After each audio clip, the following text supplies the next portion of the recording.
इस लड़के को पढ़ाई का भूत सवार था। उसने खुशी खुशी 3 महीने स्कूल में बिताए, लेकिन एक दिन टीचर ने उस लड़के से स्कूल की फीस भरने को कहा, वरना उसे स्कूल से बाहर कर दिया जाएगा। लड़के के पिता ने 3 महीने से फीस नहीं भरी थी, क्योंकि वो बहुत गरीब थे। गरीबी ऐसी कि खाना न मिलने पर मिट्टी तक खा लेते थे। लेकिन लड़के ने खुद ही स्कूल छोड़ दिया। उसका ध्यान केवल टूटे रेडियो को ठीक करने में लगा रहता था। एक दिन उसने पुराने कबाड़ से पंखा बनाया और तार को रेडियो से जोड़ दिया। फिर एक लड़के को दरवाजा खोलने को कहा। उसने जैसे ही दरवाजा खोला, जोर की हवा अंदर आई, जिससे पंखा रफ्तार में घूमने लगा। सब यही सोच रहे थे कि खराब रेडियो इस तरह नहीं चल सकता, लेकिन थोड़ी देर बाद रेडियो चल गया। सब खुशी से झूम उठे। सच में लड़के के पास कमाल की नॉलेज थी। उसकी सोच सबसे अलग थी, लेकिन वो कुछ बड़ा करना चाहता था। लड़के के गांव में कई सालों से सूखा पड़ा था। पानी के लाले पड़ गए थे, जिससे फसल सूख रही थी। एक दिन लड़का रेडियो लेकर अपने पिता के पास गया और उसने रेडियो में पंखे का तार जोड़ा। थोड़ी देर बाद रेडियो चल गया। उसने बताया कि पिताजी, ये एक छोटा फैन मोटर है, जिससे थोड़ी ऊर्जा मिलने पर रेडियो चल जाता है। मैं एक बड़ा मोटर पंखा बनाना चाहता हूँ ताकि ज्यादा ऊर्जा मिले। लेकिन उसके पिता को कुछ भी समझ नहीं आ रहा था। तभी लड़के ने कहा, मुझे आपकी साइकिल चाहिए, जिसको काट कर मैं एक बड़ा पंखा मोटर बना सकता हूँ और उस ऊर्जा से पानी निकाल सकता हूँ और हम खेतों में पानी दे सकते हैं। इतना साइकिल की बात सुनते ही उसके पिता उसे पीटने लगे और कहा, स्कूल छूट गया तो अब यही उल्टे सीधे काम करेगा। लड़के को बहुत बुरा लगा। पिता ने उसकी मोटर भी तोड़ दी, लेकिन लड़के ने हार नहीं मानी। वो अपने पिता के आगे रोज गिड़गिड़ाता कि मुझे आपकी साइकिल चाहिए, पर पिता गरीबी से मजबूर थे। एक दिन उसके पिता लड़के के पास आए और कहा कि मैं साइकिल देने को तैयार हूँ। लड़का बहुत खुश हुआ और कहा, पिताजी, बस एक बार मुझ पर विश्वास करके देखिए, आपका विश्वास नहीं टूटने दूंगा, मैं सबसे अलग हूँ। ये बात सुनकर उसके पिता ने विश्वास कर लिया और साइकिल को कटवा दिया। लड़के ने जल्दी एक मोटर बनाकर तैयार कर ली। उसने एक पाइप को कुएं में डाला, जिसके साथ एक मोटर थी। फिर उसके पिता और कुछ लोगों ने बल्लियों को टावर की तरह खड़ा किया। एक बड़ा सा पंखा लगाया गया, जिसमें साइकिल भी जुड़ी हुई थी। लड़के ने मोटर में तार को जोड़ा और पंखे में बंधी रस्सी को खोल दिया, जिससे पंखा घूमने लगा। सबको विश्वास था कि कुछ तो होगा। लड़का एक जोश के साथ खड़ा था। एक दिन सब लोग खेत में काम कर रहे थे, तभी अचानक मोटर चलने लगती है। सभी ध्यान से देख रहे थे और फिर पाइप से थोड़ा पानी निकला। धीरे धीरे पानी तेज आने लगा। सब जोर से चिल्ला उठे। लड़के के पिता ने उसे पहली बार गले से लगाया। लड़के ने जो सोचा वो कर दिखाया। सबने खेतों में पानी दिया। पिता ने प्यार भरी नजरों से अपने बेटे की तरफ देखा और कुछ ही दिनों में उनकी फसल उगने लगी। नॉलेज इंसान की सबसे बड़ी ताकत होती है, जिसके दम पर वो दुनिया जीत सकता है।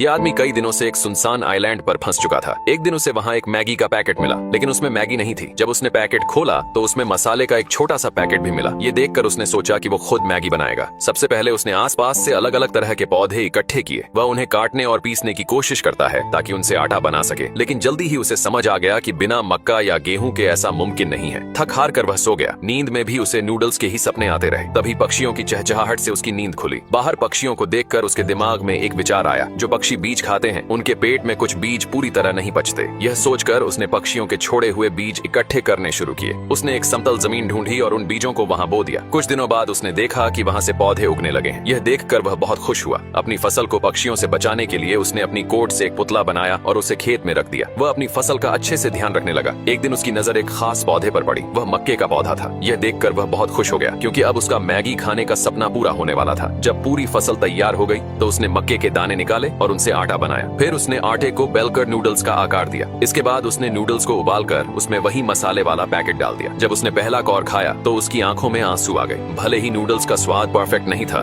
लेकिन उसमें उसकी मेहनत और जिंदा रहने की जिद झलक रही थी।